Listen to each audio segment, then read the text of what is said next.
segundo eles, Oriente Médio dominado por eles. Apesar de tudo isso, a história tem demonstrado que eles não são invencíveis. Não são invencíveis. A história tem exemplos. Não são. Exemplos gloriosos, como o Vietnã, como a própria Coreia, a pior das guerras, cruel, como agora o Oriente, mesmo a Palestina afundada em sangue, mas resiste heroicamente, o povo afegão resistindo heroicamente, um discurso de atrás de Bin Laden, até hoje não pegaram o Bin Laden, o que quer é o saque, é o assalto. Por isso gostaria de terminar dizendo, esta não é uma batalha finda, este é o início. Nós iniciamos, os povos da nossa região, um processo de avanço. Estamos aqui e não vamos retroceder. Queremos paz, queremos soberania, queremos justiça e vamos tê-la. Graças.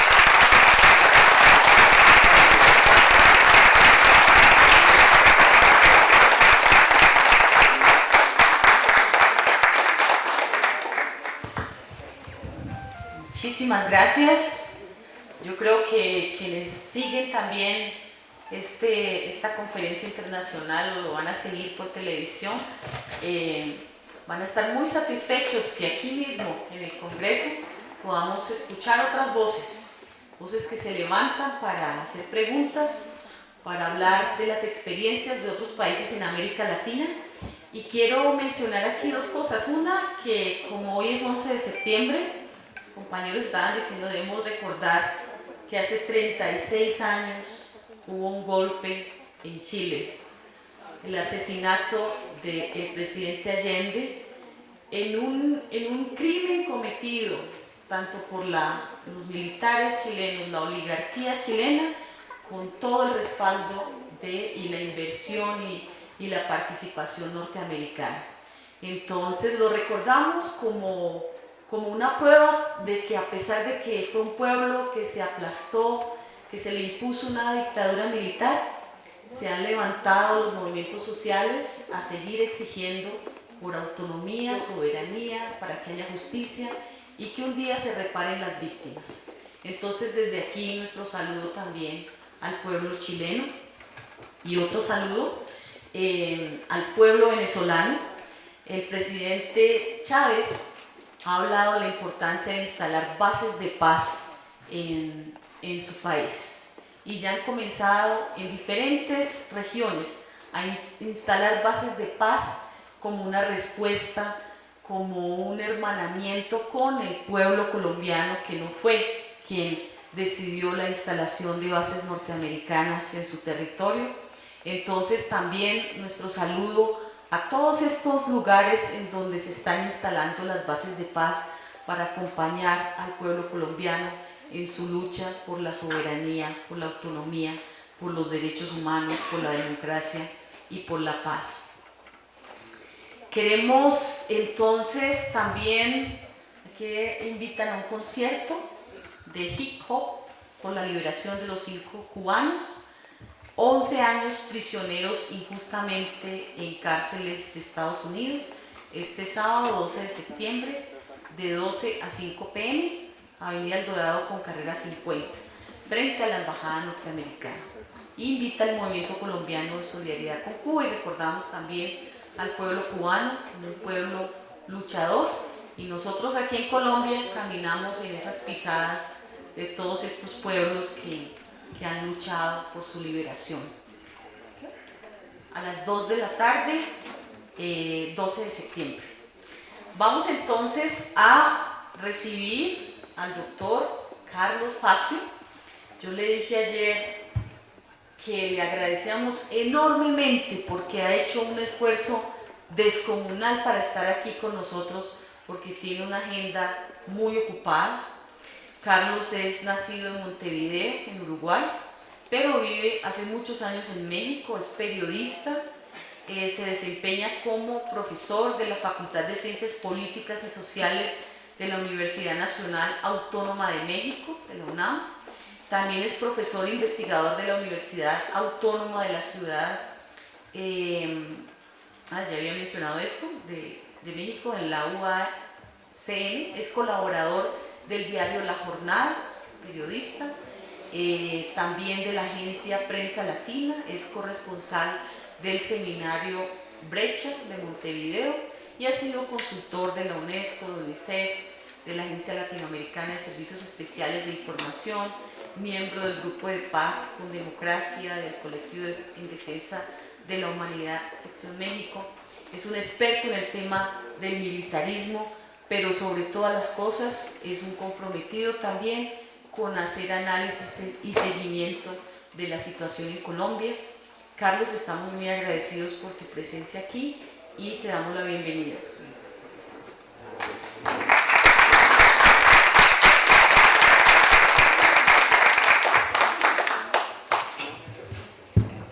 Bueno, buenos días.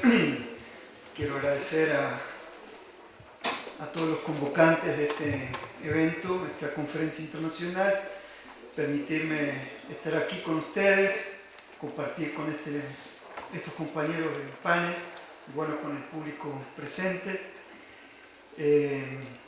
Yo traía una ponencia que tiene que ver con el título de la conferencia, que se llama Bases norteamericanas en Colombia y militarización en el continente. Yo voy a hablar de uno de los puntos, específicamente de la militarización en proceso en México. Ustedes, cuando yo les hable, van a encontrar muchos puntos en común con el caso mexicano y entre el caso mexicano y el caso colombiano. Aprovecho también para dedicar estas palabras al colega, al maestro Miguel Ángel Beltrán, que fue entregado ilegalmente.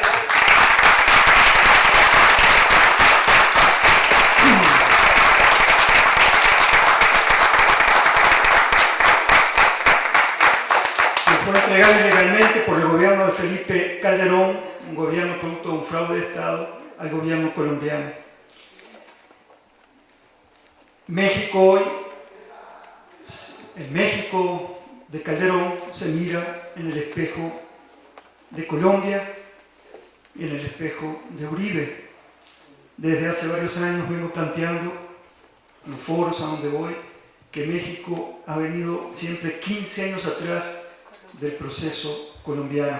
Por eso esta ponencia se llama Militarización, Paramilitarización y pérdida de soberanía bajo el régimen de Felipe Calderón. Desde comienzos de 2003, mientras daban los últimos retoques a su guerra de conquista y colonización de Irak, en el marco de la doctrina de autodefensa anticipatoria, eufemísticamente llamada guerra preventiva, los halcones de la administración Bush en la Casa Blanca y el Pentágono venían instrumentando la línea de defensa de su imperio militar mercantilista en América Latina.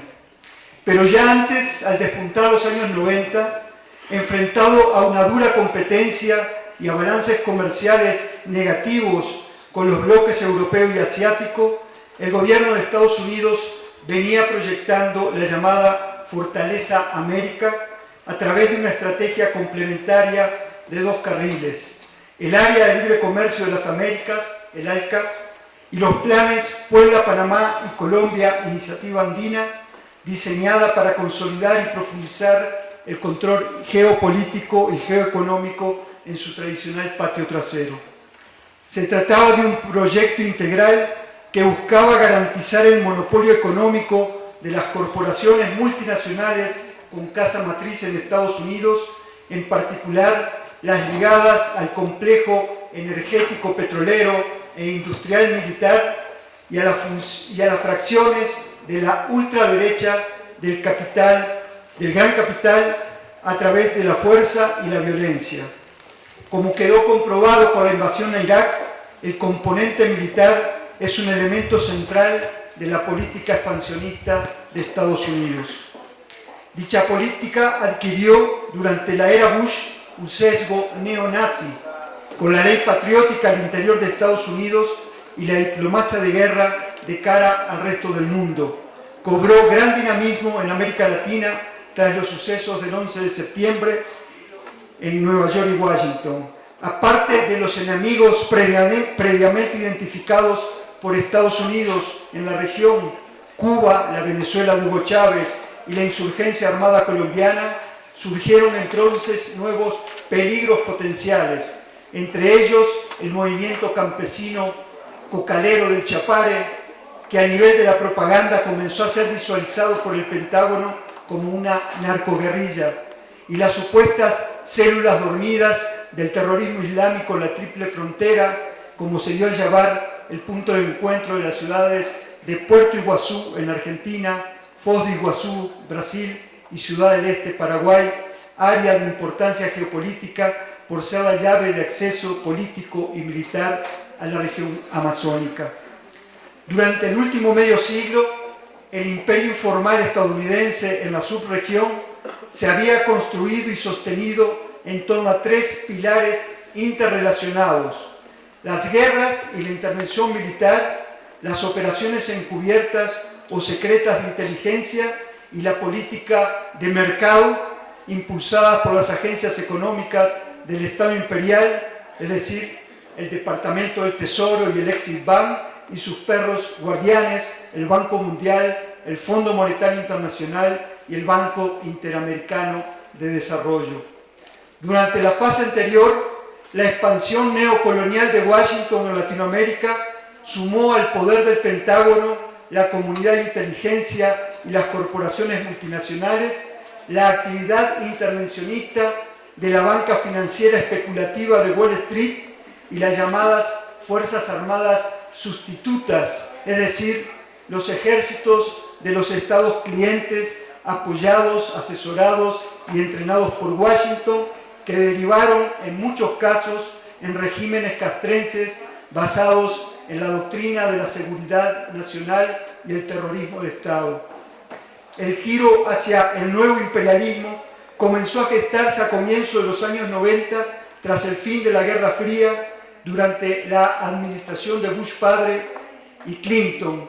Luego de la Primera Guerra del Golfo Pérsico, el eje multinacionales ejército impulsó la reconfiguración geopolítica de Europa Central, el Báltico, los Balcanes y Asia Central, definiendo las nuevas fronteras del imperio.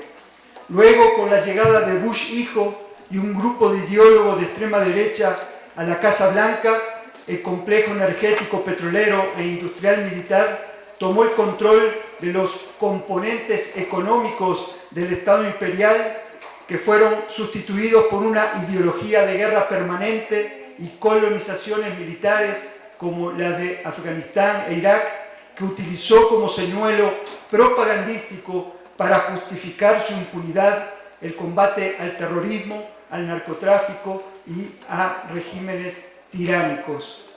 América Latina no escapó a la lógica guerrerista de Washington. Históricamente, los planes de Estados Unidos para América Latina y México han sido viabilizados a través de diversos instrumentos de la diplomacia de guerra de Washington. Ello abarca múltiples modalidades, desde procesos de desestabilización, guerra psicológica, acciones clandestinas y golpes de Estado, pasando por presiones políticas y económicas hasta la injerencia de manera directa o encubierta en los procesos electorales de los países de su tradicional patio trasero.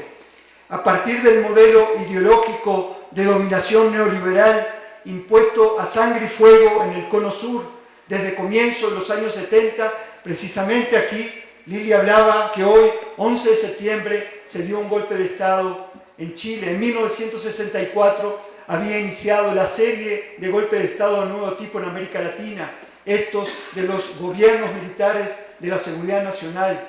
En 1971 hubo otro golpe en Bolivia, donde estaba Juan José Torre. En 1973, antes que Chile, el 27 de junio, fue el golpe en Uruguay. Luego, en 1976, fue el golpe en Argentina. Esos regímenes impusieron a sangre y fuego el neoliberalismo antes que Ronald Reagan en Estados Unidos y la Thatcher en Gran Bretaña lo llevaran también al interior de sus propios países. Decíamos entonces que a partir de aquel modelo ideológico impuesto a sangre y fuego en los 70, tras el regreso de los militares a los cuarteles 3 lustros después, en los países de América Latina no hubo ruptura, sino adaptaciones o modificaciones a nivel del Estado, la economía, los actores y los sujetos sociales, y una reestructuración de los modelos de represión, la imposición de los modelos ideológico y represivo que conforman al nuevo Estado policial en ciernes, que en los albores del siglo XXI tienen epicentro en Colombia y México. Se apoyó este nuevo modelo policial en ciernes en nuevas tecnologías, en la comunicación satelital y la monopolización de los medios de difusión masiva, públicos y privados, como vehículos de propaganda y del terrorismo mediático, donde se prioriza la mercadotecnia imagen y o la mentira organizada frente al discurso y los argumentos de la política y los políticos. El actual Estado autoritario en formación en estos dos países citados guarda una línea de continuidad en lo ideológico y militar con el antiguo modelo de dominación imperial clasista de los años 60 y 70 del siglo pasado. Al triunfo de la Revolución Cubana en 1959, la administración de John Fitzgerald Kennedy impulsó la Alianza para el Progreso y una nueva doctrina de seguridad nacional a escala continental. Remozada, luego de imponer esto que decía esta red de dictaduras militares, vino con ello el terrorismo de Estado, el reinado de las ejecuciones sumarias extrajudiciales, las desapariciones forzosas, la tortura sistemática, las cárceles clandestinas, los presos políticos, el exilio. Remozada todo esto, echando mano de la escuela francesa, la doctrina de la guerra sucia, antisubversiva, que había puesto en práctica el ejército de la Francia en las selvas de Indochina y luego en las calles escarpadas de Argel. La contrainsurgencia clásica estadounidense definió como el enemigo interno al comunista, en mi país Uruguay, al Tupamaro, al Montonero en Argentina, a los cívicos de Genaro Vázquez y Lucio Cabañas en México. En ese periodo, los escuadrones de la muerte y el paramilitarismo en el campo hicieron su agosto. Después vinieron la guerra de baja intensidad contra Nicaragua sandinista y la participación militar encubierta de Estados Unidos en los conflictos internos de El Salvador y Nicaragua y también en Guatemala. Luego llegaría la guerra contra el narcotráfico como sustituto del fantasma comunista. El 11 de septiembre de 2001 fue la oportunidad para el golpe de Estado técnico contra la República en Estados Unidos, mediante el uso de la mentira como arma de guerra y una recurrente campaña de miedo neomacartista a base de Al-Qaeda, Anthrax y otros compuestos peligrosos. La administración Bush logró imponer la forma de un Estado policial militar al interior de Estados Unidos y neo-hitleriano en ultramar, con sus guerras relámpago, disque preventivas en Medio Oriente y otras partes del mundo, y sus políticas de grandes áreas y de espacio vital en el hemisferio occidental. Asimismo, Washington logró fabricar a escala mundial la imagen del terrorismo como enemigo unificador. Y a nuestras latitudes trató de imponer, en algunos casos con éxito, como aquí en Colombia, el narcoterrorismo como amenaza idónea a aniquilar. Es decir, lo impuso la agenda de algunos gobiernos locales y a los grandes medios de difusión masiva. También manufacturó nuevos enemigos a modo, funcionales según las coyunturas, como el populismo radical, otros enemigos, la Mara Salvatrucha o los Zetas, este grupo paramilitar en el caso de México, con sus antídotos. Para el caso mexicano, la Alianza para la Seguridad y la Prosperidad de América del Norte, la ASPAN, el Plan México o Iniciativa Mérida, y las guerras, las supuestas guerras, entre comillas, de Felipe Calderón y antes de Fox contra los cárteles de la economía criminal. Si la doctrina de seguridad nacional fue un instrumento ideológico militar apto para contrarrestar a los movimientos de liberación nacional en los años 60 y 70, la guerrilla y las organizaciones de izquierda clasistas como encarnación del enemigo comunista, la antipatria, la subversión atea, tras las derrotas militares de los grupos armados y la larga noche de dominación castrense y la dictadura del pensamiento único neoliberal, dada la segmentación de los movimientos sociales y populares, el imperio, las oligarquías vernáculas y sus administradores y payos han venido trabajando ahora en la construcción social del miedo, es decir, en la fabricación del nuevo enemigo interno.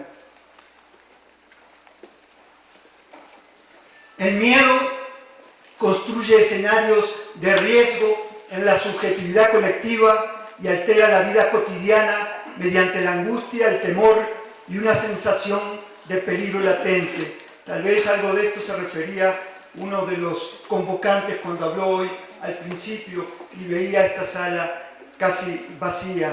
También el miedo genera odio, porque el odio es el miedo cristalizado, objetivizado. Miedo-odio a los pobres, a los marginados, a los diferentes, a los indígenas, a los negros, a los anticristos, a los, en el caso de México, a los enemigos de México. Verbigracia, Andrés Manuel López Obrador, un peligro para México, como decía la ultraderecha, Calderón en su campaña en las últimas elecciones de 2006, López Obrador, símil tropical de Hugo Chávez, decía Enrique Krause, uno de los propagandistas del nuevo régimen en México.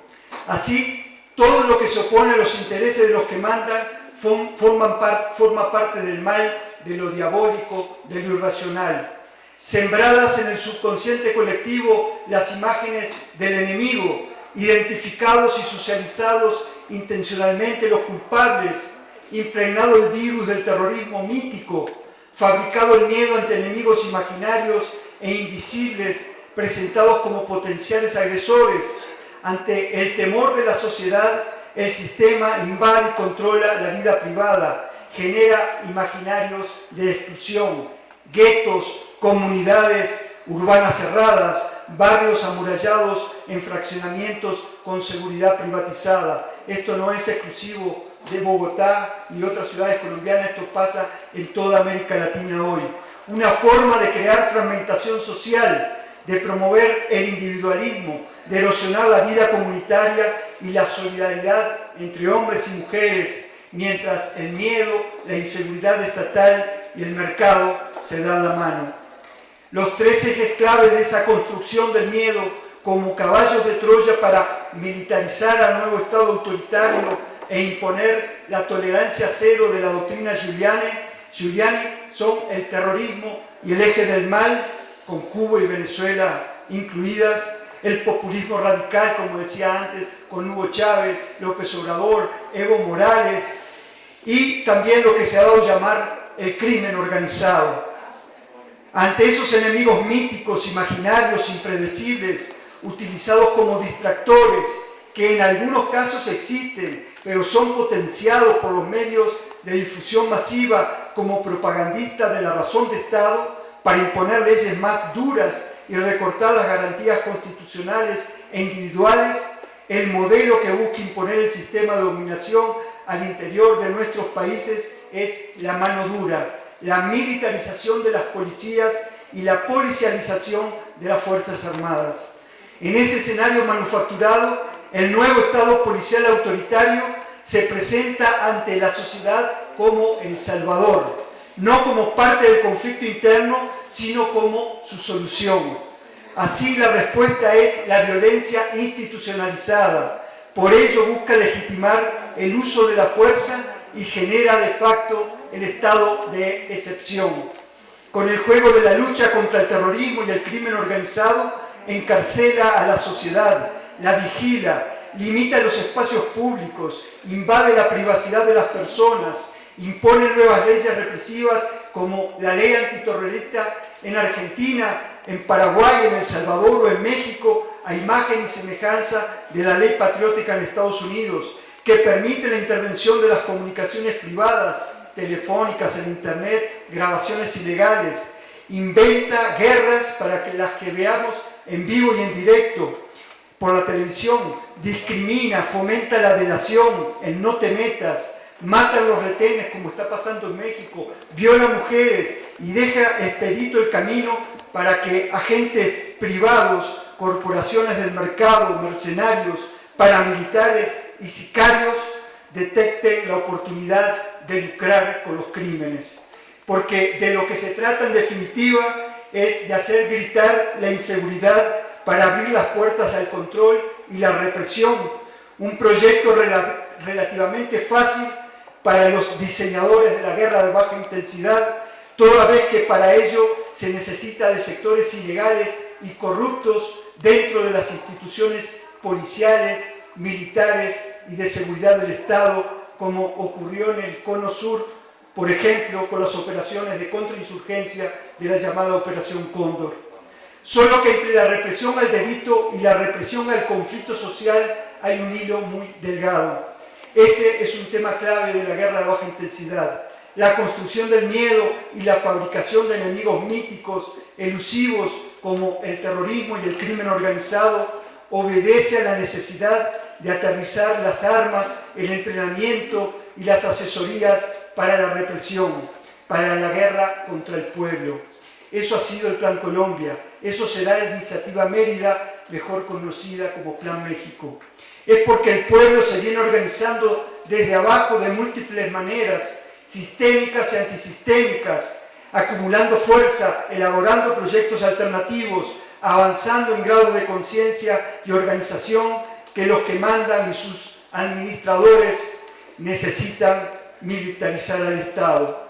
En el caso de México, país que comparte una enorme y porosa frontera de 3.000 kilómetros con Estados Unidos, el hacer gritar la inseguridad respondería a las necesidades de la seguridad nacional de Estados Unidos, lo que convirtió de facto al polo más débil de esa relación bilateral asimétrica, México, en el perímetro de seguridad geográfica de la superpotencia, en parte del perímetro de seguridad geográfica de la superpotencia. Al declararse en estado de guerra contra Al-Qaeda, el gobierno de Washington dejó atrapado a México en una contradicción. Si para Estados Unidos el origen de la inseguridad era directamente el grupo radical islámico, para México lo era un Estados Unidos amenazado por Al-Qaeda.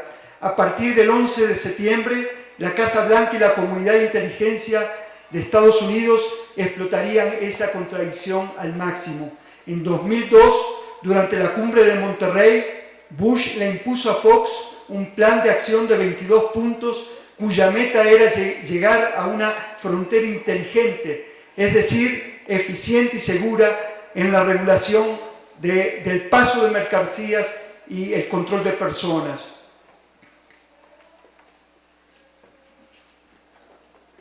Además, Fox aceptó el intercambio de información de inteligencia y la existencia de ciertos controles de seguridad en México por agentes de Estados Unidos, del FBI, de la CIA, de aduanas y otras agencias, así como la captación de elementos mexicanos en ese tipo de tareas por sus contrapartes estadounidenses. El tema cobró alta visibilidad los primeros días de enero de 2004, cuando varias terminales aéreas mexicanas, entre ellas el aeropuerto de la Ciudad de México, el aeropuerto de Guadalajara, el de Los Cabos, Monterrey, Mérida, el de Acapulco, es decir, varias ciudades importantes, muchas de ellas por el turismo, fueron ocupadas por agentes del FBI, la CIA y funcionarios de la Embajada de Estados Unidos en el marco de un operativo de control antiterrorista. El 3 de enero, los principales encabezados de la prensa dieron cuenta de lo que algunos medios definieron como un acto de histeria, intromisión y majadería estadounidense. Me salté algunas partes para abreviar. En agosto de 2007, ya durante la gestión de Felipe Calderón, el Procurador General de la República, que acaba de ser renunciado esta semana, Eduardo Medina Mora, confirmó que en el marco de, él dijo, a la guerra a las drogas, al crimen organizado y al terrorismo en México, junto con Estados Unidos se venía negociando un multimillonario paquete de seguridad similar al Plan Colombia. Sin revelar mayores datos, el funcionario dijo que algo tarde o temprano se aplicará en México, sin revelar mayores datos, y dijo que la asistencia estadounidense superaría los alcances del Plan Colombia.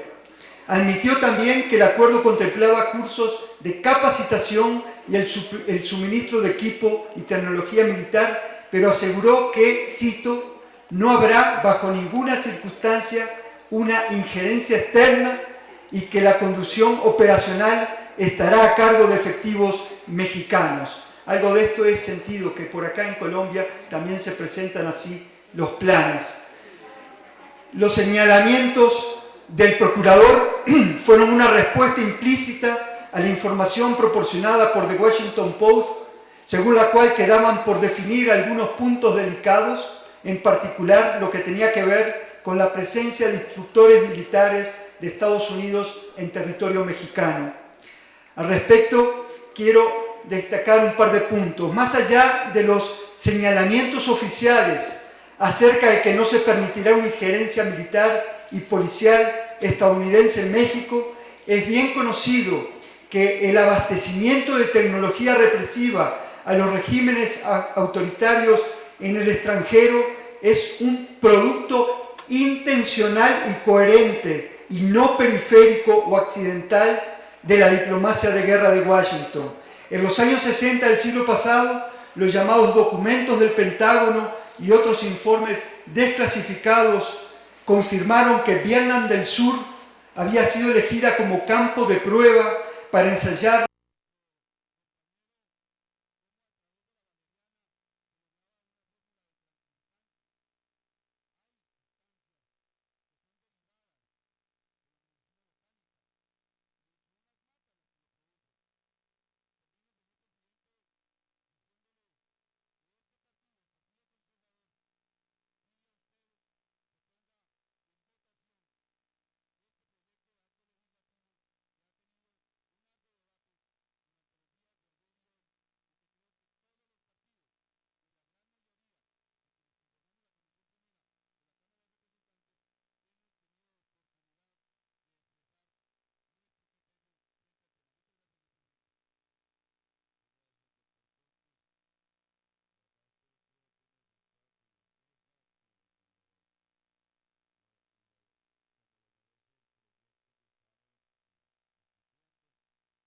inquilinos de la Casa Blanca, en colusión con grandes empresarios del complejo militar industrial, utilizaron el programa de ayuda militar, el programa de ventas militares al extranjero y el programa de control de narcóticos como mecanismo de penetración de nuestros gobiernos, de los ejércitos y las policías de los países del tercer mundo.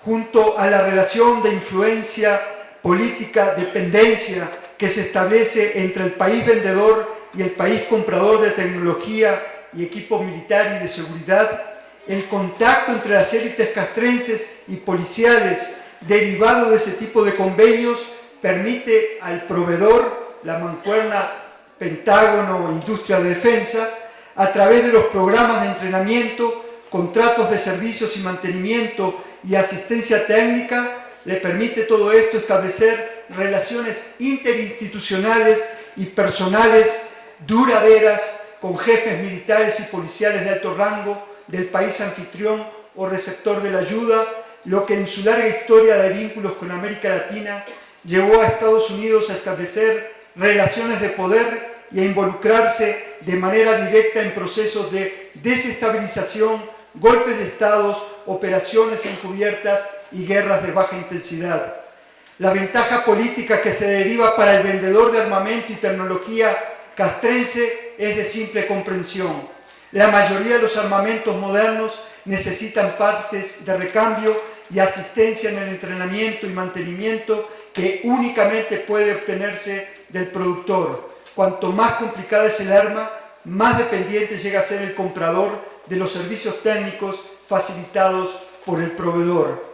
y como esos servicios se requieren a lo largo de toda la vida útil del producto, por ejemplo, 15 o 20 años en materia de aviación, un convenio de armamento normalmente tiende a vincular políticamente al receptor con el donante durante ese tiempo si se quiere mantener una cierta continuidad en la efectividad militar. Bueno, finalmente en México, el 22 de octubre, en México y en Estados Unidos fue aprobada la llamada Iniciativa Mérida. En un comunicado conjunto, los gobiernos de Estados Unidos y México definieron esta iniciativa como un nuevo paradigma de cooperación bilateral, un nuevo paradigma de cooperación en materia de seguridad. Según el documento, el marco de la nueva cooperación bilateral es hacer frente a amenazas comunes, mismas que fueron identificadas como organizaciones transnacionales del crimen organizado, el narcotráfico, el tráfico de armas, las actividades financieras ilícitas, el tráfico de divisas y la trata de personas. Fíjense que en este acuerdo, en la Iniciativa Mérida, no se menciona la palabra terrorismo. Sin embargo, la Iniciativa Mérida es la parte operativa de la ASPAM, la Alianza para la Seguridad y la Prosperidad de América del Norte. Y cuando uno baja del departamento, a la página del Departamento de Estado, la firma de este convenio en marzo de 2005, en el segundo párrafo, el presidente Bush, el presidente Fox y el ex primer ministro canadiense plantean que estos tres países están unidos en la lucha contra el terrorismo. O sea que aquí se nos metamorfosea bajo todo esto que entraría dentro de lo que tiende a llamarse el crimen organizado, un plan que en su esencia es antiterrorista.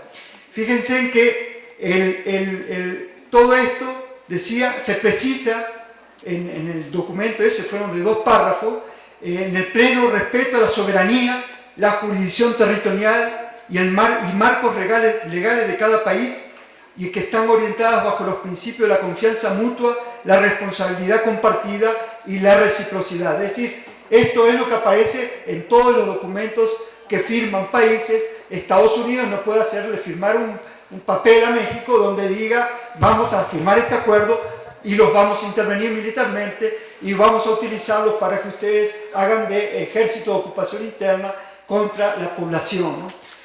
Pero fíjense que en México el artículo 76 de la Constitución establece como facultades exclusivas del Senado, acá estamos en un recinto congresional parlamentario, primero analizar la política exterior desarrollada por el Ejecutivo Federal, pero además aprobar tratados internacionales, convenios. Y fue en base a ese artículo del Senado que el Senado citó a la canciller Patricia Espinosa a que fuera a comparecer para dar explicaciones de qué era esta iniciativa. ¿Qué dijo la canciller sobre esto? Dijo que el Plan México era una iniciativa del presidente Calderón. Igual que cuando salió el Plan Puebla-Panamá, Fox se atribuyó la paternidad del Plan Puebla-Panamá. Es decir, como en el Plan Colombia, el proyecto del Plan Puebla-Panamá se escribió primero en inglés allá en Washington y luego se mandó a México. 2.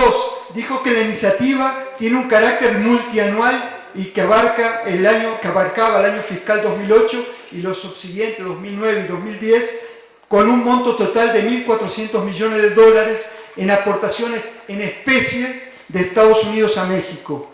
3. Que la iniciativa no contemplaba presencia de tropas de Estados Unidos ni la participación en operativas de agentes, empresas de seguridad privada y asesores privados estadounidenses. Todo esto porque, claro, ya se había infiltrado algunos elementos sobre que este plan venía y muchos veníamos denunciando que como en Colombia, como en Ecuador, en la base de Manta, iban a venir los llamados contratistas privados, que son mercenarios que han peleado varias guerras y que vienen a hacer las tareas sucias de Estados Unidos al interior de nuestros países. Entonces la canciller dijo que esto no estaba contemplado en el plan, la iniciativa Mérida. Que no existía, dijo también, ningún tipo de condicionamiento o requerimiento por parte de Estados Unidos a México. Dijo también en la parte más sustantiva, luego de 7 meses de negociaciones secretas, que algunos de los contenidos, es decir, ella habló en general, estuvo como 4 o 5 horas en el Congreso hablando y los parlamentarios le hacían contrapreguntas y ella no dio muchas especificaciones en cuanto al tipo de armamento ni la cantidad de lo que venía. Muchas veces, sabiendo el tipo de armamento que viene, podemos definir si es armamento para justamente combatir esto que dicen el narcotráfico o si ese armamento es más bien de tipo contrainsurgente y está dirigido entonces contra otro tipo de enemigo. Pero supimos entonces que ese millonario paquete de ayuda incluía aviones y helicópteros para transporte de personal, vigilancia y patrullaje, equipo para la modernización y ampliación de un sistema de comunicaciones seguras para dependencia de seguridad nacional, escáneres de rayos gamma y rayos X para detectar droga, software para análisis de datos asociados con inteligencia financiera, perros adiestrados para detección de narcóticos, armas y otras sustancias ilícitas, vehículos blindados, equipo y tecnología, habían software, bases de datos para verificación de documentos, para digitalización de formas migratorias y también venía material para el Instituto Nacional de Migración en México. Ahora nosotros nos enteramos en el transcurso del aterrizaje de la iniciativa Mérida que, claro, uno de estos software es para que Migración en México, en la frontera con Guatemala y Belice, en el Suchiate, pueda llevar a cabo el control de los inmigrantes ilegales que vienen de Sudamérica y de Centroamérica. Claro, nos dan un software, ahí se supone que la Secretaría de Gobernación, de la que depende Migración, va a tener el ingreso en tiempo real de todos los indocumentados que entran, pero lo que no se nos dice ahí, o mejor dicho, lo que fue a decir Negroponte a México, y pasó casi desapercibido la prensa, es que en tiempo real esa misma información de la frontera sur de México la va a tener en algún cuartel funcionarios de Estados Unidos. Es decir, que México está cediendo soberanía en un tema como es la migración a Estados Unidos. Cuando 2 legisladores del Partido de la Revolución Democrática le pidieron tener acceso al documento firmado con Estados Unidos, saber quién lo había firmado, qué compromisos se habían aceptado y el fundamento jurídico para hacerlo, la respuesta que recibieron fue insólita.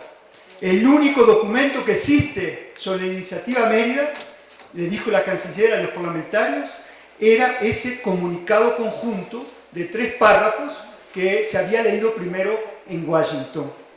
Dijo Espinosa, cito, no hay documento firmado, no es un tratado internacional, es un documento que refleja el compromiso de ambos gobiernos de trabajar de manera conjunta. Más adelante, ante la insistencia de los senadores, habló de un compromiso político, de un acuerdo de voluntades, de un esquema de cooperación bilateral que no contenía obligaciones regidas por el derecho internacional. Es decir, que aclaró a los diputados y a los senadores que no se trataba de un acuerdo que debía ser sometida a la aprobación del Senado, ni un acuerdo interinstitucional como lo define la Ley de Celebración de Tratados. Sí, no sé si ustedes me siguen, pero un acuerdo un acuerdo que fue definido por el que era entonces el embajador de Estados Unidos en México, Antonio Garza, como el proyecto más agresivo jamás impuesto por el gobierno de Estados Unidos en el hemisferio occidental, en toda América Latina, carece en México de control legislativo. En buen romance se quiere pasar de contrabando la iniciativa Mérida sin que quede sujeta a la supervisión de la otra rama del Estado que debe controlar al Ejecutivo. Recordamos que el Plan México se inscribe en el marco de esto que yo llamaba, les decía, la ASPAN, la Alianza para la Seguridad y la Prosperidad de América del Norte, que es el Tratado de Libre Comercio militarizado, que México ha sido integrado de facto al perímetro de seguridad de Estados Unidos y que el territorio nacional también quedó bajo el área del Comando Norte. Ustedes saben que Estados Unidos divide el mundo en comandos.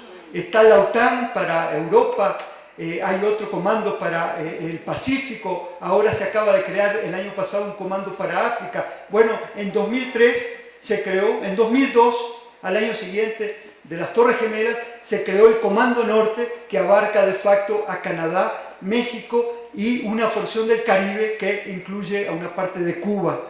Bueno, México entonces está también dentro de este comando ante cualquier emergencia que haya en la zona. Aquí, para el caso colombiano y toda América Latina, el comando es el Comando Sur, ¿no? Recordemos también que el paquete de asistencia para México fue incluido en el marco del pedido de más ayuda para sostener las intervenciones militares del Pentágono en Afganistán e Irak y en el marco de la guerra al terrorismo. Por lo cual, la guerra de Estados Unidos, la alianza militar a la fuerza contenida en el ASPAN permite ampliar y dirimir la guerra de Estados Unidos en el territorio de México, un país que no tiene enemigos potenciales, pero que tiene sí petróleo, lo que implica a su vez que las instalaciones estratégicas de petróleo de México, de Pemex, la empresa paraestatal y su red de ductos pueden pasar a ser objetivos militares de los enemigos de Estados Unidos, sean o no terroristas. Estamos hablando en el escenario no muy lejano de una confrontación entre países interimperialistas por los recursos. México, incorporado de facto a esta alianza estratégica con Estados Unidos y Canadá, puede ser en una confrontación un objetivo militar de potencias europeas o potencias asiáticas, digamos. En función de lo anterior, resulta al menos paradójico en lo que se presenta como lo que se presenta como la panacea para la seguridad de México, porque esto es vendido como hace acá Uribe, allá también Fox o Calderón nos venden estos planes como la panacea. Bueno, que este nuevo paradigma no esté plasmado en un documento público, como insólito resulta que ya no que el pueblo de México sea informado por el gobierno, sino que el propio Senado carezca de información oficial del régimen de Calderón y se haya enterado por el presidente de Estados Unidos y las agencias de noticias sobre la iniciativa Mérida, porque el comunicado conjunto se leyó primero allá en Washington. Más, según el senador Ricardo Monreal, el Senado de la República fue ninguneado por la presidencia mexicana. Tenía razón este senador cuando dijo que el que paga manda y que la iniciativa Mérida se parece a un acuerdo interno del gobierno de Estados Unidos con gobiernos locales o países asociados semicoloniales como Puerto Rico, pero con algunos agravantes. El Plan México no es un simple acuerdo de cooperación técnica, logística y de equipo, como intentó sugerir la canciller Patricia Espinosa. Equipo, por otra parte, que ya está etiquetado, lo que supone que la mayor parte del paquete millonario irá a diversos rubros específicos y no saldrá de Estados Unidos, ya que México deberá destinarlo a la compra de aviones, helicópteros de combate, barcos, equipos bélicos, radares y sofisticados instrumentos para monitoreo aéreo e intervención de telecomunicaciones, así como para sufragar cursos de entrenamientos y asesorías. Ustedes entienden, yo supongo aquí en Colombia lo tienen muy claro con esto, el Plan Colombia. Se aprueba el paquete, 1.400 millones para México. Es decir, la gente en México, como de repente alguno de ustedes acá, pensará que México va a recibir esa cantidad de dinero, ¿no? Que para el caso de México tampoco es mucha, ¿no? Pero bueno, el tema es que una vez que el Congreso de Estados Unidos aprueba el paquete, de la administración del Congreso sale el cheque a las compañías militares que van a proveer el equipo a México. El equipo que no lo eligió México, no lo definió México, lo definieron los asesores de la CIA, de la DEA, del Pentágono, con sus contrapartes mexicanas. Sus contrapartes mexicanas son un plano de subordinación, son los que aprueban, digamos, que le manden el tipo de equipo que Estados Unidos define cuál es el mejor para la situación de México. Pero lo que quiero significar entonces es que a México no le entra un peso. Hay un artículo que yo recupero aquí de Misha Glenny, de The Washington Post, que consignaba un reporte de la GAO de 2007 sobre el Plan Colombia, según el cual el 70% de esa ayuda, de la ayuda que venía para Colombia, nunca salió de Estados Unidos. Eso mismo va a pasar con la Iniciativa Mérida. Decíamos pues que la Iniciativa Mérida no es un simple acuerdo de cooperación técnica, logística y de equipo. Implica también la instrumentación de reformas judiciales, penales y de procuración de justicia. Incluye la capacitación para profesionalizar la procuración de justicia y para financiar reformas a los procesos judiciales. Es decir, a cambio de recursos en especie de esta ayuda que sirve para penetrar los organismos de seguridad de México, Estados Unidos se abroga el derecho de decir cuáles reformas deben ser incorporadas a las leyes y códigos mexicanos. Comprende además reforzar la administración de las prisiones, así como compartir esto que decía, información migratoria. Nos enteramos, ahora hay una discusión en México, porque en México no hay una cédula de identidad. El documento con el que nosotros nos movemos es el del IFE, el del Instituto Federal Electoral, el que se usa cada vez para las elecciones. Ahora Calderón sacó una iniciativa para crear una cédula de identidad biométrica, ¿no? Entonces nos van a registrar el iris, se habla de que otras partes, y claro, en México está la discusión sobre esta, es la cédula, la venden como la más moderna del mundo. Claro, eso viene contenido en los acuerdos de la ASPAN y de la Iniciativa Mérida. Eso es lo que Estados Unidos nos quiere imponer para tener un control de toda la ciudadanía mexicana, ¿no? Y está instrumentalizando a Calderón para obtener este tipo de nueva cédula.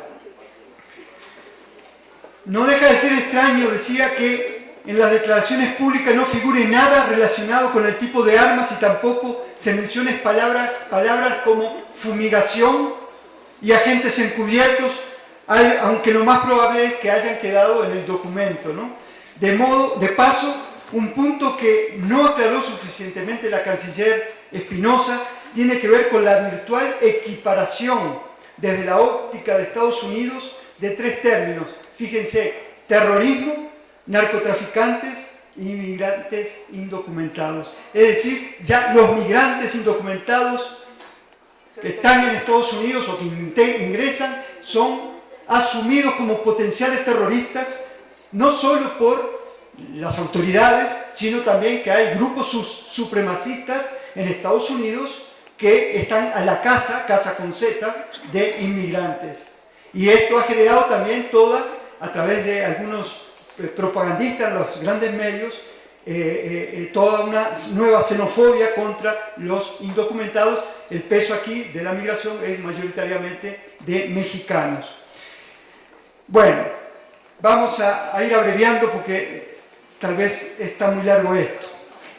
Vayamos al presente. Ante la irrupción de procesos políticos y sociales de nuevo tipo que desafían la hegemonía y el mito de la invencibilidad del dominio de Estados Unidos en América Latina, la administración Obama-Clinton viene profundizando las estrategias heredadas de George Bush, con énfasis en la intervención político-militar abierta y encubierta de áreas consideradas de importancia vital para el imperio.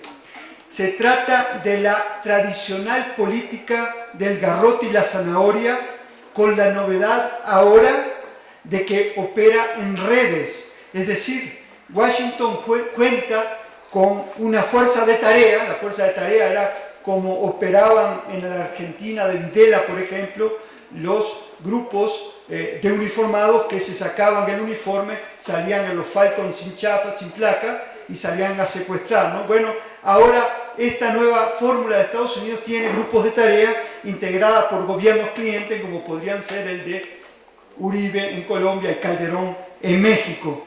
La actual estrategia regional fue diseñada por el Departamento de Defensa durante el mandato de William Clinton.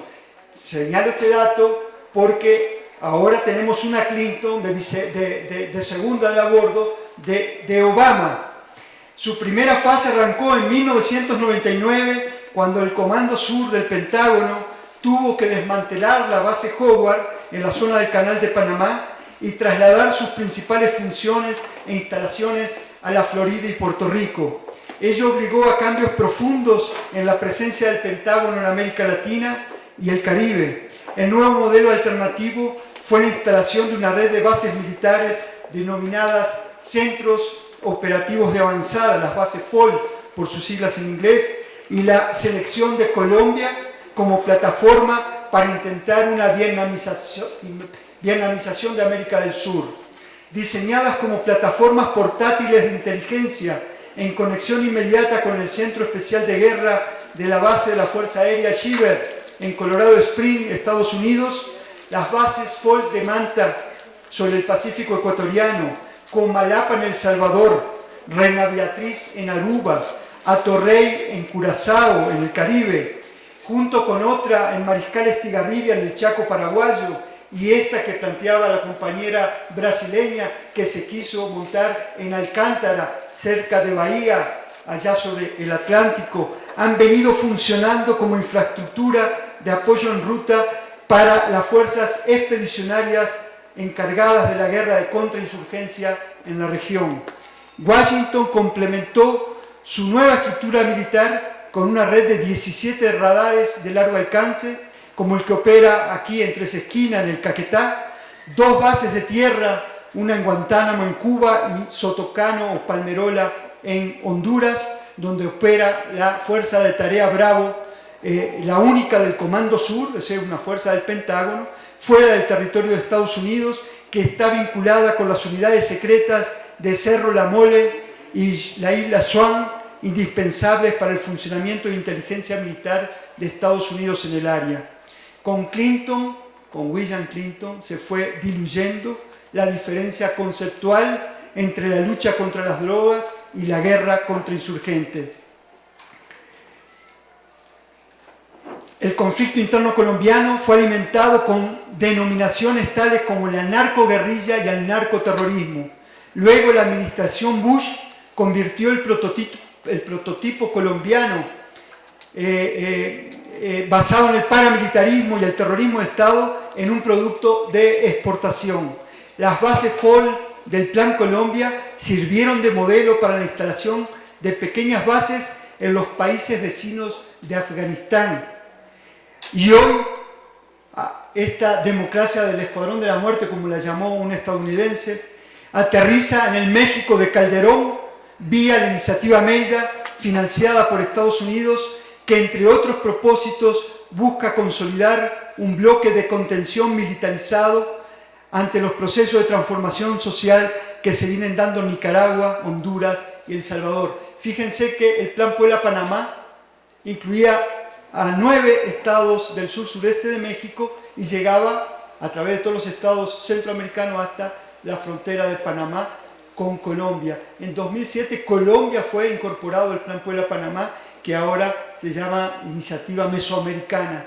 Es decir, Estados Unidos ha logrado o ha intentado formar una zona hegemónica sin fracturas, pero ahí al interior Zelaya se le estaba dando vuelta, ahora ganan los sandinistas de vuelta, gana el Frente Farabundo Martí. Entonces, bueno, tiene en los dos polos de esta zona a México y a Colombia como países ya militarizados. Bueno, miren, yo podría seguir hablando de este tema horas, porque esto es lo que trabajo, pero no os quiero aburrir. Quiero sí citar algo que aquí se ha mencionado, el lanzamiento de la Cuarta Flota en 2008, y como planteaba la compañera brasileña, no solo va a estar controlando en el Atlántico estas zonas petroleras descubiertas ahora durante el gobierno de Lula este año, sino que también, ella dijo, van a incursionar en las aguas marrones. Las aguas marrones son los ríos interiores de la América del Sur.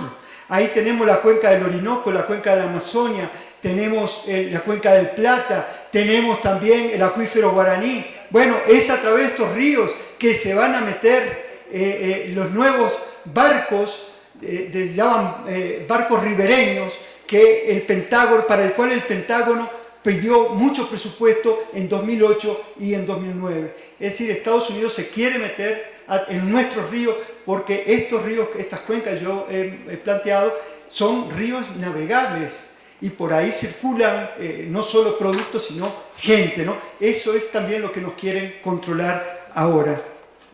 En el marco, y termino, de la guerra irregular, el Comando Sur sustituirá las funciones de Manta con Palanquero, con la base de Palanquero, que será apoyada por otros dos bastiones de la Fuerza Aérea Colombiana en Apiay y Malambo, y las bases navales de Bahía de Málaga y Cartagena.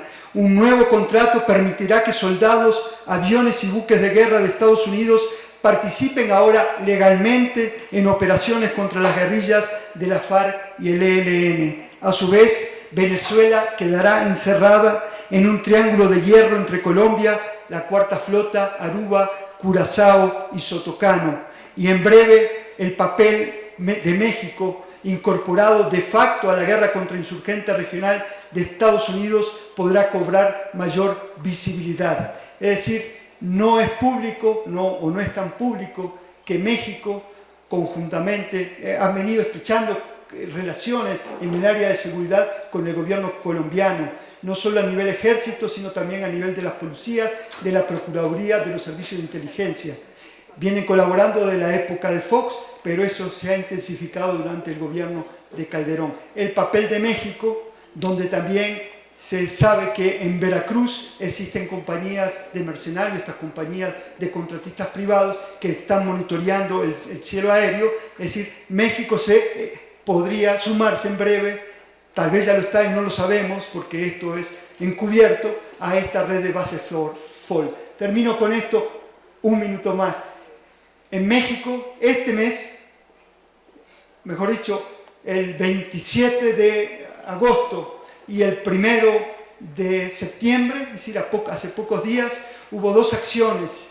Una en un centro de rehabilitación para adictos a las drogas en Ciudad Juárez. Entró un comando de 4 hombres, reunió a varios de los muchachos que estaban en el comedor o en sus habitaciones, juntó a 25 contra un muro interior de ese recinto y los ametralló, los rafagueó con AK-47. 18 muchachos fueron asesinados, 5 resultaron heridos y otros 5 están desaparecidos. 3 días antes, en Nabolato, Sinaloa, otro estado del norte del país, estaban el sábado a la noche un grupo de muchachos escuchando música de banda y tomando cervezas. Llegó otro comando y los ametralló. Eran 4 hombres con AK-47, murieron 10 jóvenes, entre ellos 2 muchachas y 3 menores de edad. 2 de los muchachos eran hermanos y se dedicaban ponían, digamos, robos de auto, ¿no? Es decir, para quienes ejecutaban los robos.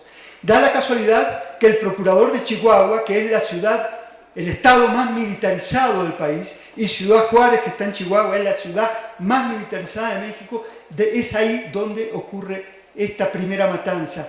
Y el procurador local había dicho un día antes del asesinato de estos 18 jóvenes que en esos centros de rehabilitación llegaban los cárteles a reclutar jóvenes desechables. ¿Se acuerdan? En los segundos años se empezó a manejar acá en Colombia y en Brasil las acciones de limpieza social.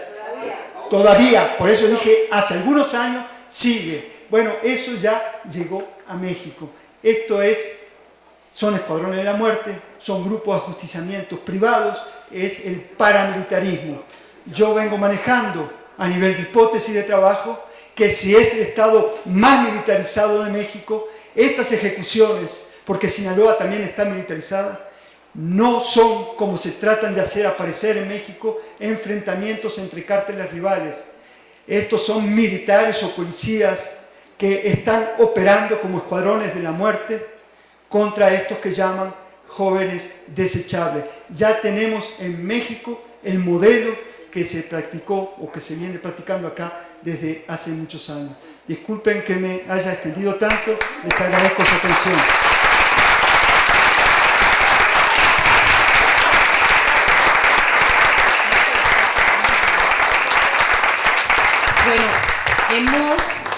hemos conversado la importancia de dos cosas que les vamos a pedir que nadie se pueda ir. Una es escuchar al doctor Alexis Ponce del Ecuador y también al doctor Hernando Gómez. ¿Por qué? Porque los dos han preparado muy juiciosamente unas presentaciones hemos decidido no prolongar hasta las 5 de la tarde como habíamos planeado, sino terminar ahora después de estas presentaciones. Estamos hablando con los otros ponentes, que eran los ponentes de la tarde, que vamos a organizar otra reunión donde ellos puedan, que eran los ponentes colombianos que iban en la tarde, que ellos puedan exponer en otro momento. Entonces vamos a escuchar a el doctor Alexis Ponce y enseguida a Hernando, y vamos a cerrar la conferencia internacional a la que los habíamos invitado. Entonces voy rápidamente a presentar al doctor Alexis Ponce. Es ecuatoriano, ha sido nominado a innumerables premios de derechos humanos por su activa labor en defensa de la vida, de la justicia, de los derechos humanos. Es sociólogo. Les voy a leer algunos de los premios a los que ha sido nominado: Premio Mundial Rebook, Premio Mundial de Fomento de la Paz Félix Hausberg, Premio de UNESCO, Premio de las Madres de la Plaza de Mayo. Alexis ha sido expositor y conferencista en universidades, institutos, congresos a lo largo y ancho de América Latina y en otros países del mundo. Es creador del programa de bachillerato en Derechos Humanos que es ejecutado por el Ministerio de Educación. Es fundador de la Red Fronteriza de Paz, que aglutina a 200 organizaciones y comunidades. Es investigador, escritor, comunicador. No voy a seguir presentándolo porque le va a quitar los minutos de su presentación. Entonces vamos a dejar mejor que Alexis haga su presentación, y muchas gracias por estar aquí.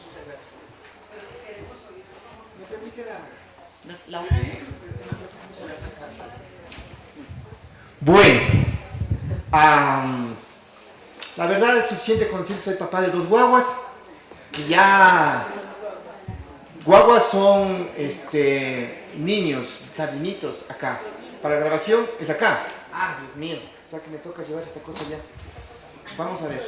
Es la primera vez que con estas laptops, mi querida Gloria, voy a intentar hacer alguna cosa. Pero bueno, veamos la tecnología cómo me va a traicionar.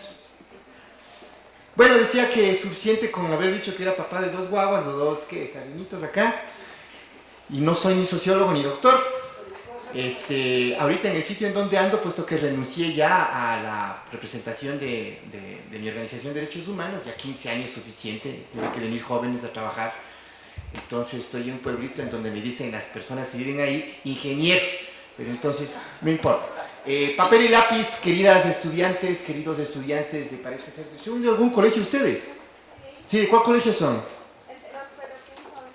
Carambas, bueno, entonces papel y lápiz por favor, por si acaso para ustedes también, para todos los adultos céntricos que se encuentran en la sala, tengan la bondad. Al venir a Bogotá el día de ayer desde Quito, vean que me traiciona esta cosa, encontré un graffiti desde la comunidad en donde ahora trabajo y vivo hasta la capital. Me encontré un graffiti en las calles de Quito, de la capital del Ecuador, y decía esta frase, es un graffiti juvenil anónimo. Uribe, 2 puntos. ¿Para qué tanta base, mijo, habiendo tanta coca?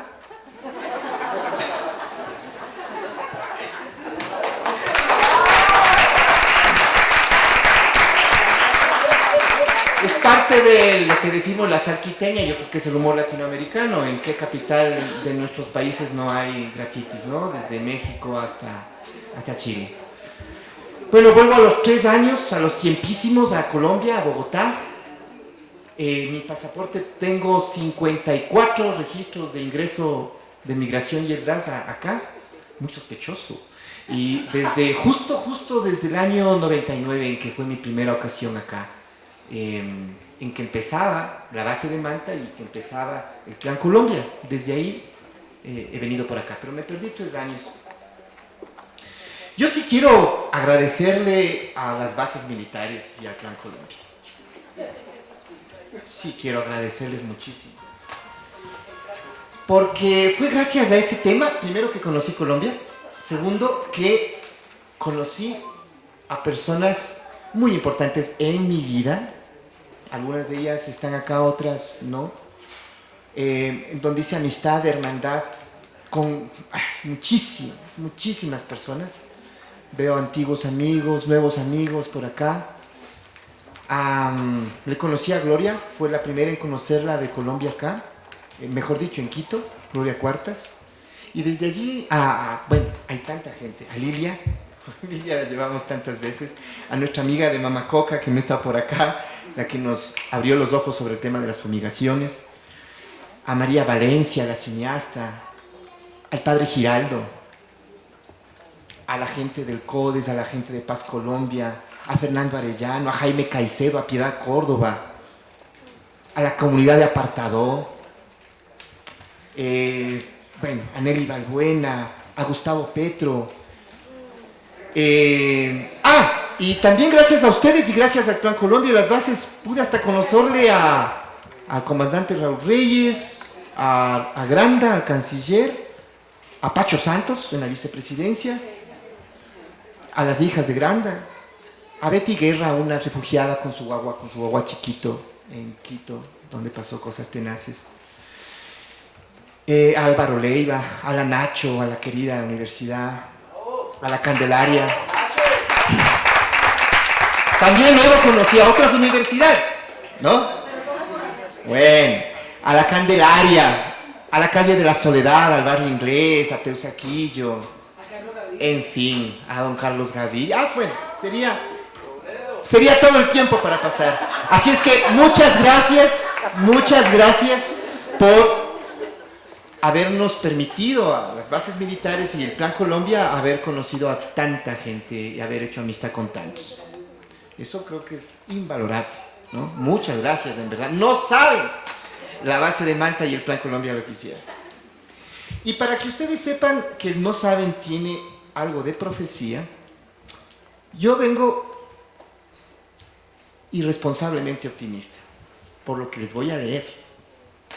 ¿Cómo les dolerá a la gente que quería la base militar en Ecuador? Que quisiera leerles este parrafito que me pareció tan chistoso. Yo dije, bueno, se ve que hemos hecho bastante daño.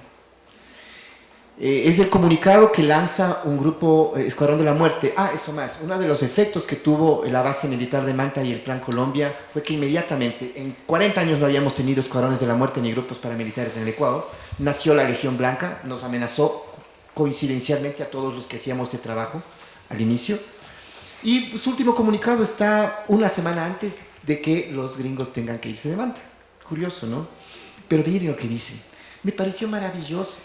La gloriosa y patriótica Legión Blanca se dirige a la nación en un llamado para enfrentar el comunismo y el narcotráfico que se ha apoderado del Ecuador. Por un Ecuador libre de comunistas, socialistas, subversivos y narcotraficantes, defenderemos con las armas en las manos la dignidad y la grandeza de la patria. Y vean lo que dice. Tras un periodo de depuramiento y de emplazamiento clandestino en nuevas posiciones, se les acaba de ir la que tenía, luego del triunfo del niño gay Correa, estamos aquí para decirles que no nos olvidamos de la moral, de las buenas costumbres de la familia y la propiedad privada. Nos vimos obligados a suspender nuestras acciones y comunicados, pues valerosos mandos, los que expulsó Correa de la inteligencia, al igual que a los 2 señores de inteligencia de la embajada norteamericana, pues valerosos mandos y miembros nuestros han sido perseguidos, otros nos traicionaron, otros se vendieron al comunismo y al narcotráfico. Esto ha permitido a los enemigos de la democracia avanzar hasta casi diluir el Ecuador y entregarlo al demonio de Castro, al cobarde de Chávez, queriendo destruir el libre mercado y la libertad que tanto nos costó hacerlo en estas décadas. Bueno, de ahí nos señalan, ¿no? A mucha honra, como dije cuando me enteré de esta cosa, connotados defensores de los derechos humanos manejan este gobierno a su antojo y han hecho salir a la base militar de los Estados Unidos. Estos no son más que criminales organizados en hordas anticapitalistas, con ese Alexis Ponce a la cabeza, Elsie Monge, Saavedra Restrepo, Aurora Miller. Bueno, y luego vienen ya las amenazitas, etcétera, etcétera. Pero yo dije leyendo esto, qué bueno que le hicieron esto. Acaba de salir la base de Manta y estos señores acaban de mandar semejante carta de amor. Debe ser por algo. Y lo decía a propósito porque un amigo de los que habló al principio, que estaba por aquí, me dijo, o nos dijo a todos que, a los que veníamos de otros lados, que había, pues, que se sentía un poco mal, porque este espacio tenía que ser con mucha gente, ¿no? Con mucha más gente, pero hubo represión, hubo fútbol, en fin, hubo muchas cosas y que aquí están muy pocos. Yo voy a tratar dos temas que me parecen cruciales en el poco tiempo que estoy. Uno, el tema del proceso de la base, la síntesis. ¿Por qué? Voy a decirles más o menos aquellas cosas que fueron los secretitos de la base y que pudieran también establecerse aquí como coordenadas, como matrices similares, ¿sí? ¿Cómo fue que hicieron los convenios? Todo en el marco, igualito que aquí se ha hablado del secretismo, ¿sí? De las notas reservadas. Nadie podía saber nada. Pero ¿cómo hicimos para romper eso en el Ecuador? Porque ahora, claro, gracias a un presidente que tiene, como Rafael Correa, la entereza y la dignidad suficiente como para haber dicho se van, se han ido. Pero ojo, hoy es facilito decirles desde el Ecuador, se fueron. Antes que Rafael Correa, antes que el compañero Rafael y todo el gobierno, estuvimos 10 años con la base encima. Y aquí, yo he contado, al principio estábamos 78, luego mientras seguían hablando el resto de compañeros y yo ya me tocaba a mí el turno, iban bajando, se iba saliendo la gente, dije, Dios mío, cuando llegue, bueno, 62. Aquí están 62 en este primer acto sobre la base militares. ¿Saben cuántos nos reunimos la primera vez en Ecuador? 4 gatos, como dicen aquí. Y efectivamente, literalmente, éramos 4 personas las que iniciamos esta lucha. 4, no 64. 4. No, ni siquiera en una sala para unas 100 personas y éramos los 4, ¿no? Y así empezamos. Entonces es necesario contarles a ustedes estas dos experiencias que me parecen importantes. Me tocó ponerme en el Congreso la traje y corbata y ya me está. El observar bien los contenidos, súper bien los contenidos en letra chiquita. Ojo, eso es importante y ya les voy a decir por qué. Lo segundo, estos procesos no traen aparejado solamente la instalación de las bases, como bien lo han dicho nuestros compañeros. En el caso ecuatoriano, hicieron nacer el primer grupo paramilitar y el primer grupo guerrillero, porque tuvimos, además de la Legión Blanca, en el 2001 que empezó su amenaza, las FARE, las Fuerzas Armadas Revolucionarias del Ecuador. Hasta eso trajo el Plan Colombia. No sabíamos qué pasa el FARE por todo lado, hasta que los cazamos. Eran militares que ni siquiera estaban sin uniforme, estaban uniformados, que se les encontró en la madrugada, un operativo policial, se equivocaron, no pudieron coordinar bien. Los policías capturaron a los militares que se encontraban pintando FARE en todas las ciudades. Fíjense ustedes cómo este tipo de procesos entonces están rodeados de complejidades precisamente porque tenían ese tipo de conexiones. Y la otra cosa que he venido a contarles, a compartirles, es la lucha. El proceso, la experiencia que tuvimos allá en Ecuador para por fin en este año 2009 saber que se fueron. Hoy, por ejemplo, he visto muchísimos dirigentes populares, sociales, políticos, amigos periodistas, amigas periodistas, estudiantes jóvenes, senadores. Lo que aprendimos en el Ecuador fue que cada quien puede hacer cualquier cosa, desde su espacio. Cualquier cosa, y que no se le puede exigir a una persona que no puede estar en una marcha que vaya a una marcha, pero si es que puede analizarnos, traducirnos qué dice ese documento del inglés al español, que lo haga. Aprendimos que cada quien tiene su puestito en una lucha larga para poder sacarlos. Por ejemplo, nosotros reclutamos, y por eso es que no nos perdona la Legión Blanca, nosotros logramos reclutar a militares a esta causa. Nos parece importantísimo. En el caso ecuatoriano, y luego lo hicimos regional, porque ustedes seguramente, me faltó agradecer al coronel Vázquez y al coronel Lora de Colombia, que también los conocí acá. Lo que hicimos en el caso ecuatoriano fue, en un inicio, precisamente como parte de estas experiencias, reclutar a 4 sectores importantes para esta lucha, que nosotros creíamos que eran pues, los 4 gatos que empezamos. Militares, si es posible, altos oficiales, porque nos dimos cuenta que no todos los militares estaban con la base norteamericana, que hay un sentimiento que tal vez las izquierdas no comprenden, que esos militares no son marxistas-leninistas, pero son nacionalistas, y que ellos están en contra de toda imposición, de sus propios gobiernos. Así fue que reclutamos a un ex jefe del ejército. Yo personalmente fui a hablar con el ex jefe del ejército y le dije, mire, estamos en esto, empecemos. A oficiales ecuatorianos que se prepararon en la Escuela de las Américas. Reclutamos, gracias a Dios, a coroneles, no a Lucio Gutiérrez, que resultó el que sabemos, a coroneles que habían sido profesores en inteligencia, que habían dado clases en Norteamérica sobre doctrina militar soviética, en fin. Reclutamos a ex cancilleres de la República, que aunque no compartieran nuestra forma de pensar, nuestra forma de ser, total activista de derechos humanos, de izquierda de ser, dijimos, algo nos tiene que unir, nos une la patria. Reclutamos 3 personajes de extrema derecha en mi país, que le llamamos la derecha recta, porque hay la derecha torcida, que eso sí no, pues, ¿para qué reclutar? Pero sí a 3 ilustrísimos personajes de mi país, al canciller Jorge Salvador Lara, ¿sí? Es un hombre pero de la más rancia aristocracia, editorialista, que empezó a escribir dele en contra de la base. Inclusive a Edgar Terán, un ex canciller pero de la extrema derecha, que hoy está siguiendo el juicio al presidente actual, pero en la coyuntura de la lucha contra los yanquis le solicitamos que nos acompañara. Y lo hicimos también con periodistas. Es muy importante el trabajo con los periodistas. Considerábamos que era un trabajo estratégico hacerlo con ellos, con artistas y con escritores. Allá tenemos un cantante que es aquí amigo de Juan, se llama Juan Fernando Velasco, viene a cantar en Cuba también, y ya lo reclutamos para esta causa. En fin, pero también nos sirvieron todos los aportes que cada quien hacía. El aporte de los militares fue importantísimo porque usualmente estos documentos, y ustedes lo van a ver, eran muy difíciles para nosotros traducirlos del lenguaje técnico militar al lenguaje popular. Y en eso nos ayudaron nuestros oficiales, muchísimo.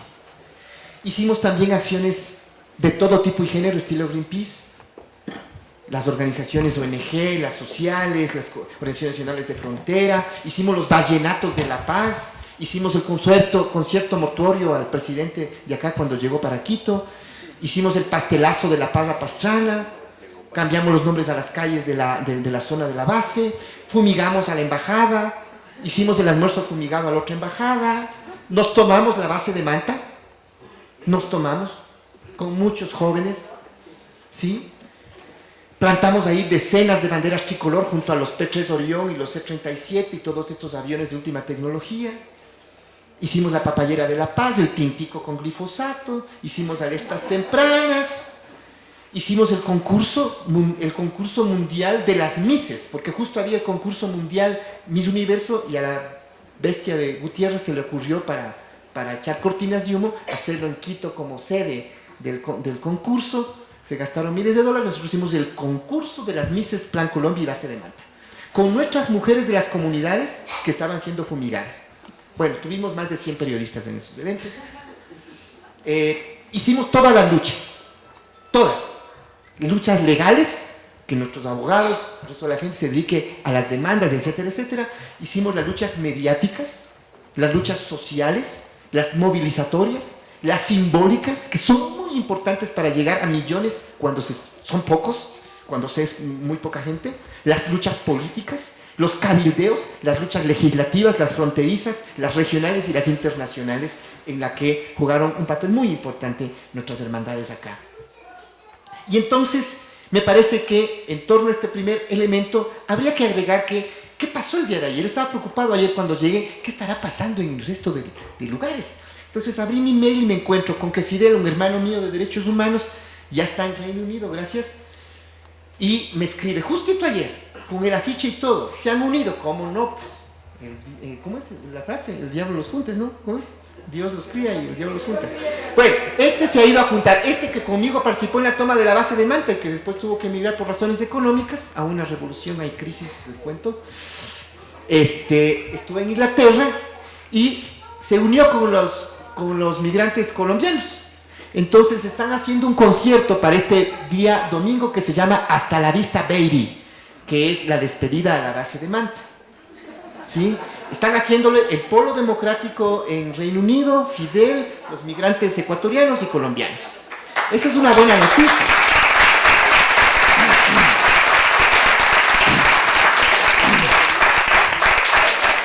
Y en Quito me encontré igualmente en el email con que mis hermanos me mandan el afiche del gran festival, porque no hubo cómo despedirles como se merecían a los que sabemos, en Manta. Entonces van a hacer un gran festival con todos los artistas que se llama Se Fue el Caimán. Lastimosamente vino para Barranquilla, dirán ustedes. Bueno, pero bueno, en ese punto concreto, así le han puesto. Yo ya no tengo la culpa, se fue el Caimán. Y ese mismo día, esto es ya mismo, hasta la próxima semana, se va a dar a conocer un documento que he traído aquí, que ya lo he dejado a Gloria, que se lo dejo a Lilia, y a través de ellas, a todas y todos ustedes. Es un libro gordo de petete de este porte, son 160 páginas que acaba de ayer publicar la Asamblea Nacional Legislativa de mi país, afortunadamente en mayoría progresista, en donde en ese informe que se llama Nadie nos escuchó, a los primeritos locos que empezamos esto, en 160 páginas se hace un deshuesamiento de todo lo que implicó la base, ¿sí? Desde el tema de las pillerías, las maloserías en los textos, ¿sí? De los convenios, que eso les voy a contar para que estén pilas, hasta las consecuencias colaterales, ¿no? Como las muchachas que todavía no tienen a sus hijos que les reconozcan, la cantidad de barbaridades que hicieron estos. Entonces, cuando me encuentro con esta información, fíjense ustedes a propósito ya se me fue, no, ahí está. No se preocupen, no te preocupes, Gloria, no se preocupen ustedes, son 64. Hubiéramos empezado con 60, imagínense. Esta comisión dice en su prólogo, antes de esta comisión estuvieron quienes marcharon en contra de la base.